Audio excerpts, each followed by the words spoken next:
let's talk about the ideal breast. Patrick, we know you many years. We know your fantastic concept. Wow, this is for me.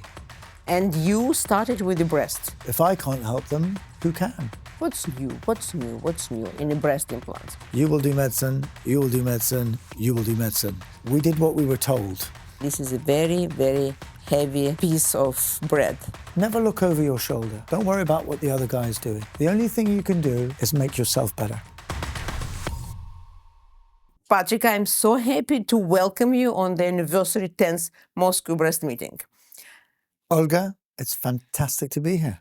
Thank you so much. Thank you for accepting. I know that it's tough to find in your business busy schedule the few days, but I'm happy that you are here. And I know that you have been many times in Russia and in Moscow. And for me, as a person from Moscow, it's important to know your opinion. Have you seen any changes? Olga, first of all, thank you so much. It's fantastic being here. Moscow has a special place in my heart. I've been here many times. I have many friends and colleagues. Everybody has always been so welcoming.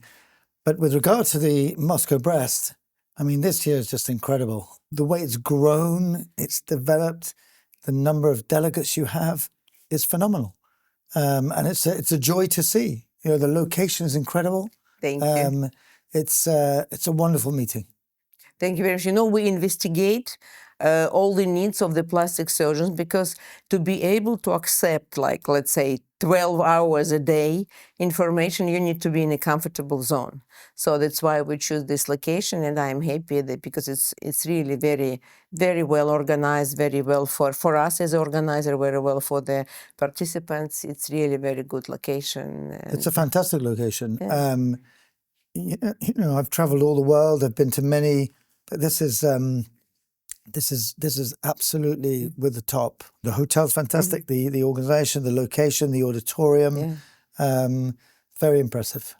Patrick, we know you many years. We know your fantastic concept. But the question I would like to ask you, how did you get into the plastic surgery? As a very junior resident, we had to do general surgery, and we also had to do some other specialties. So I had to do some cardiac, some orthopedics. And then I did a block of plastic surgery. And it's only when I did it that I thought, wow, this is for me. Why plastic surgery as opposed to the others? I think that if you have an artistic eye or feel, there will be that immediate pull to plastic surgery. Because when you are concerned with shape, form, beauty, this is what attracted me. Other forms of surgery are not concerned with the outside. The orthopedic surgeon wants to fix the bone. He doesn't care what the skin looks like. Yeah. But when you care more about the skin than what's underneath, then that draws you to plastic surgery. And that's how I found it. And you started with the breast? I didn't start with the breast. Okay. I actually started, I was more trained in head and neck surgery. Yeah. And when I got appointed as an attending at University College in London, the professor of surgery wanted to start a breast unit because they didn't have one. So there was myself and a newly appointed breast surgeon, and he said, guys, I want us to do breast surgery, breast reconstruction.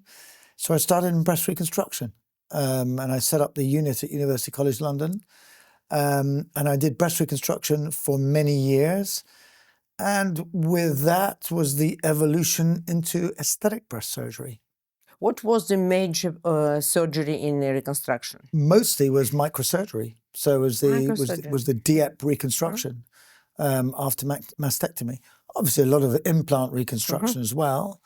And then we used to do a lot of congenital breast deformity, tuberous, breast asymmetries, etc. So that was my background, which led me with a really solid foundation to then go into aesthetic surgery.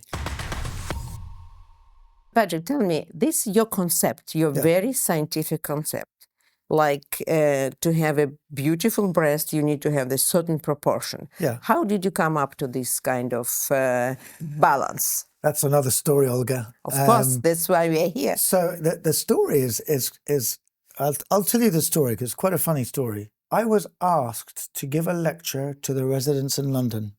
Every month we meet at the Royal Society of Medicine and we used to teach the residents. And they called me up the month before and said, "Oh, we'd like you to talk about breast augmentation. Can we have a title?" And I said, "Yeah, sure. Let's talk about the ideal breast."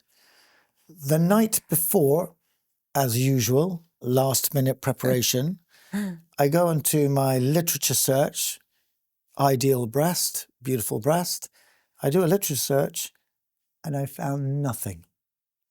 And I thought, oh my God, I started panicking because the perfect nose, the perfect face, all been published. Perfect breast, nothing.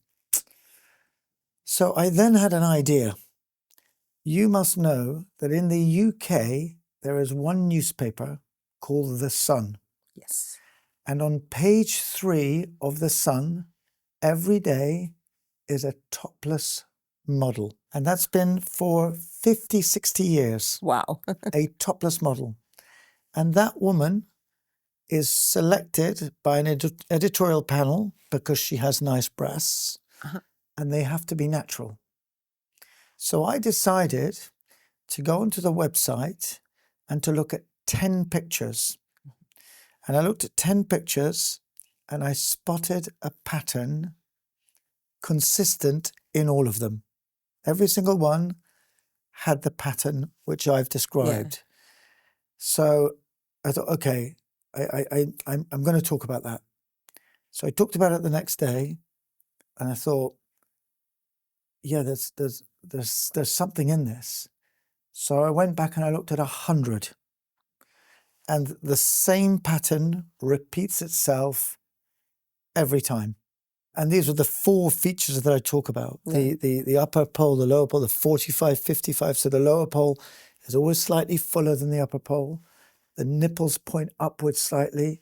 They have a beautiful curvature of the lower pole and this nice, sweet, straight line of the upper pole. These were the 4 features that represented this natural breast beauty. Mm. So I then really went on to understand this and define this more. We did a population study, which was the biggest study of its kind, where we asked a large number of the public to tell us what they preferred. And almost 90% select those 4 parameters as their favorite breast. And then we went on to publish another paper, which is really about how to try and achieve that from a surgical perspective. So it was a journey that went from idea to validation from the public to putting the idea into practice through something called the ICE principle, which was the surgical technique. And that's how it came about. Is it goes with this kind of measurements and pattern is going to any breast, or there are certain things which you could not change? Yeah, so that's a good question. I mean, there is no doubt that it's much easier to achieve in some breasts than in others. So the minute you have a tuberous breast, a constricted breast, a significant asymmetry, it's more difficult. But the end goal is always the same. You still try and achieve in every breast that same volume distribution, but you will have to change your technique a bit. You'll have to change your implant selection in order that you can try and get as close to it as you can. So how long time does it take for you to do the breast surgery in your hands? For me, a standard breast augmentation takes about an hour. We do it all under sedation now. We don't do it under general anesthesia. Really? Average recovery is 1 hour and a quarter, and then they are dressed and walking home. But in that case, you put the implants under the muscle, or? Doesn't matter, either under or over, makes no difference. But how did you kill the pain after? So, we use local anesthetic and sedation. So the sedation means that the patients aren't aware. I use a lot of local anesthetic, which is very targeted during the surgery, so they wake up very comfortable. And I think our technique today is much more precise, it's less traumatic, and pain is a very small feature of the operation. So why did you start to do it without proper anesthesia? So we decided, myself and my anesthesiologist, we really, I mean, just from traveling the world, I was learning from the United States what they were doing. I could see that they were doing a lot of surgery in the States, very rapid recovery times. That was very appealing to us, and it has transformed the journey of breast augmentation for our patients. And the other thing which is extremely appealing, especially to the young mother, was the idea that she's not having general anesthesia because she feels guilty. She feels, I'm putting myself at risk, I have my children at home, and I am, for my own vanity, I'm putting myself at risk through a general anesthetic. The minute they realize it's not a general, their guilt disappears. Patrick, we don't know anything about the plastic surgery in UK. Yeah. As far as we know, that is quite conservative. I mean, people are quite conservative. Or it have been changed during the last time, and it's a British also follow the, let's say, Hollywood fashion style. Yeah, I mean, look, I think on the whole, I think you're right. The British are more conservative. There are obviously subgroups. So the younger generation perhaps want a slightly different look to the more mature woman. That's probably the same everywhere. But I think in general, it is a more conservative approach. There's very little Brazilian butt lifting.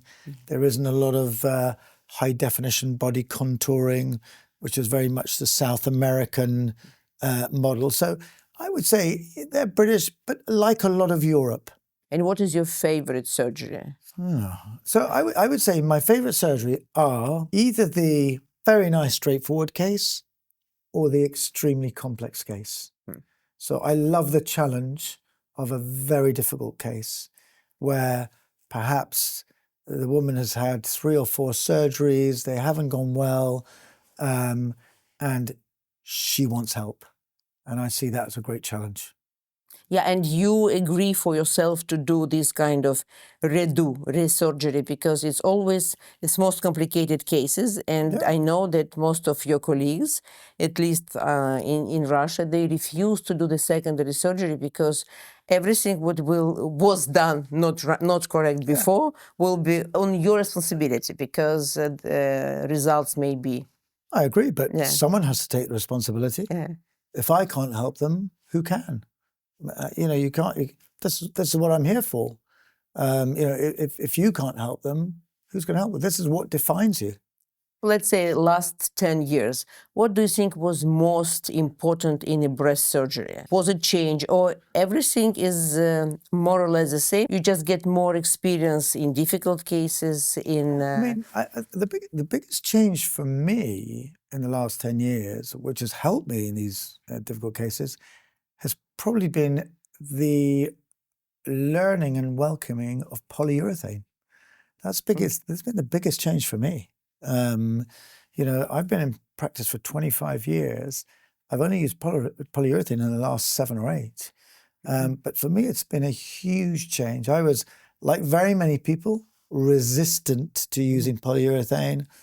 It's a bit difficult to use. It's a bit, not quite so easy to... But once I got over that initial and I learned how to use it, it changed so much for me, particularly in these complex cases. Ah, really? Why? Because of the stability. Because of the stability. One of the problems, the main problem with a lot of these revisional cases is they've had multiple operations, poor tissues, loose pockets, instability. The polyurethane eliminates all of that. It completely takes, having to suture pockets, put meshes in. The minute you start doing that, you create an even more complicated situation, which is even more unpredictable. Polyurethane eliminates all of that. So it's been a real game changer for me. Yeah? How many cases did you have? in these 7 years? I mean, Did you calculate or? I mean, hundreds. I mean, I probably do 300 cases a year.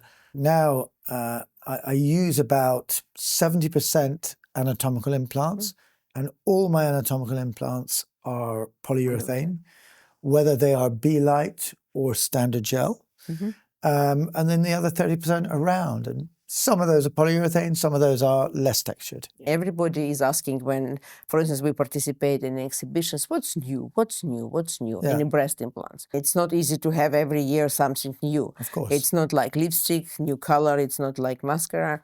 It's more complicated device. But the device you are talking about, this B-Light, this is a completely new philosophy of the implant. And you are one of the doctors, progressive doctors, who started to use it, because I know that the plastic surgeons, they are also very conservative. If they like one product, it's very difficult for them to change to anything else, because I think you could do with a simple implant whatever I think you want to do. And all of these new tools, it's extra experience, because you need to know how they will behave inside of the body in some years. How many years are you doing this So B-Light? I've been using B-Light probably for 10 years. 10 years already? Wow.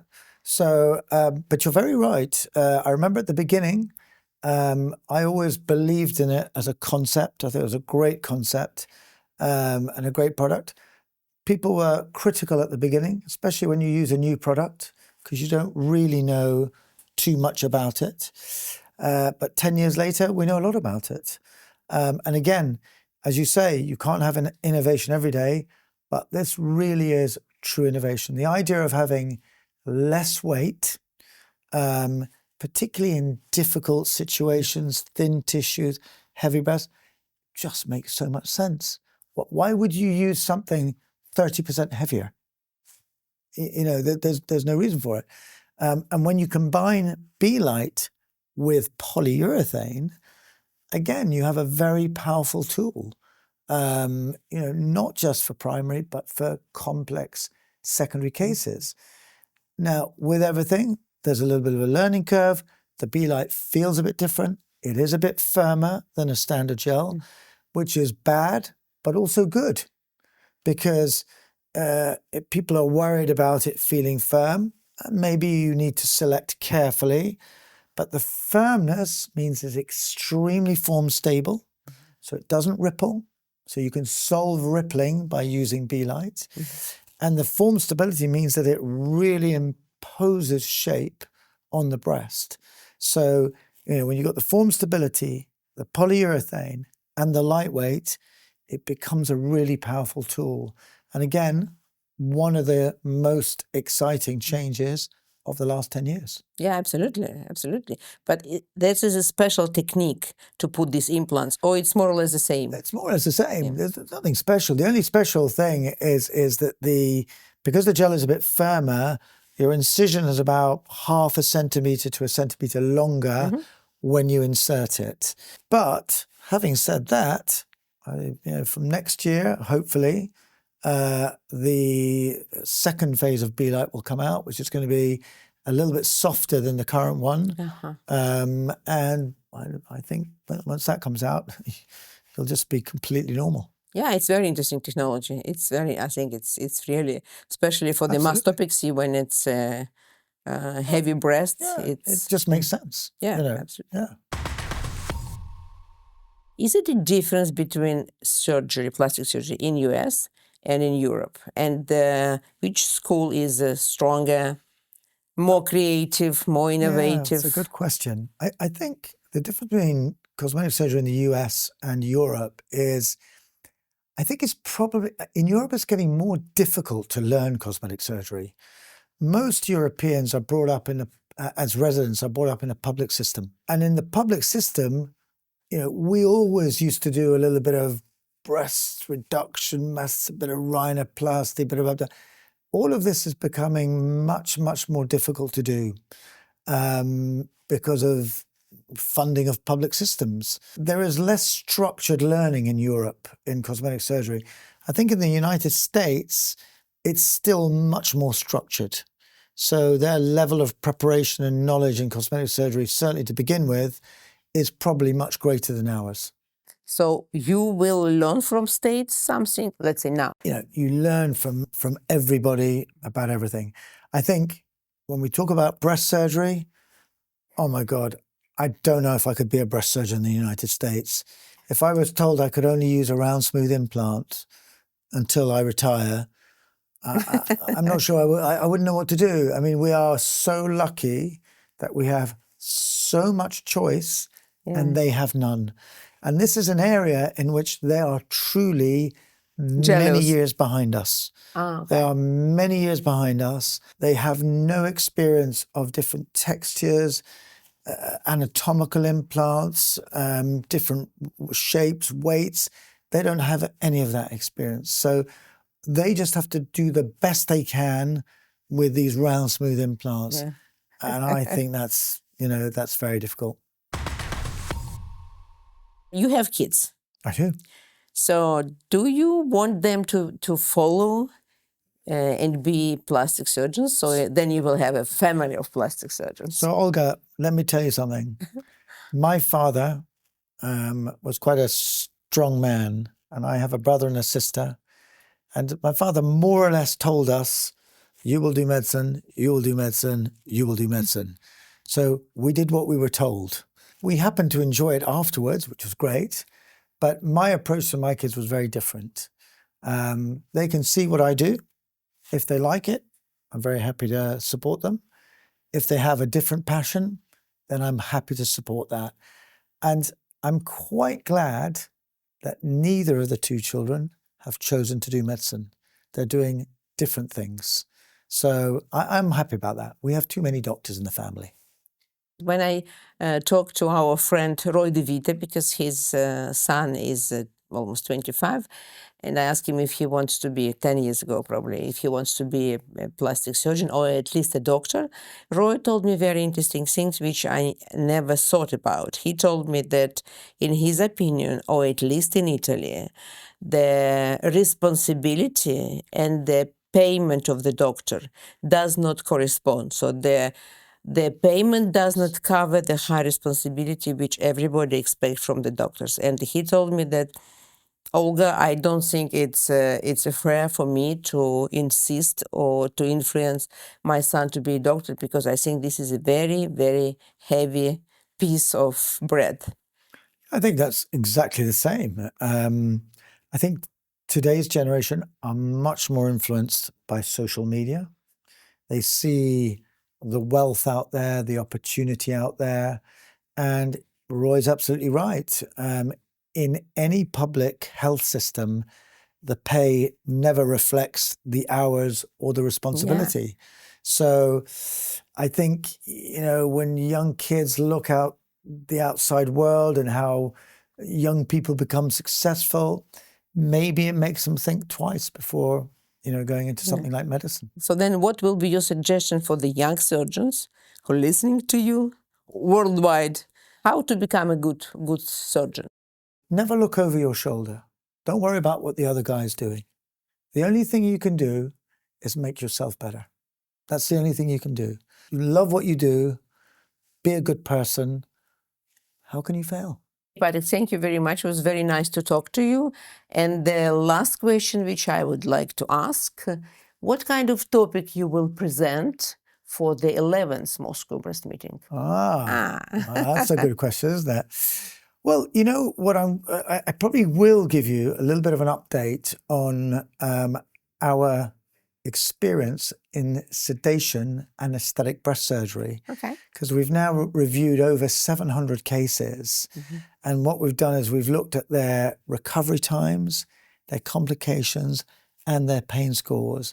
And the outcome is phenomenal. Mm-hmm. And it's completely changed the way we do that. So that's definitely something I will be reporting on. Okay, great. Thank you very much. Thank you, and see you. See you soon. Thanks, Olga. Thank you.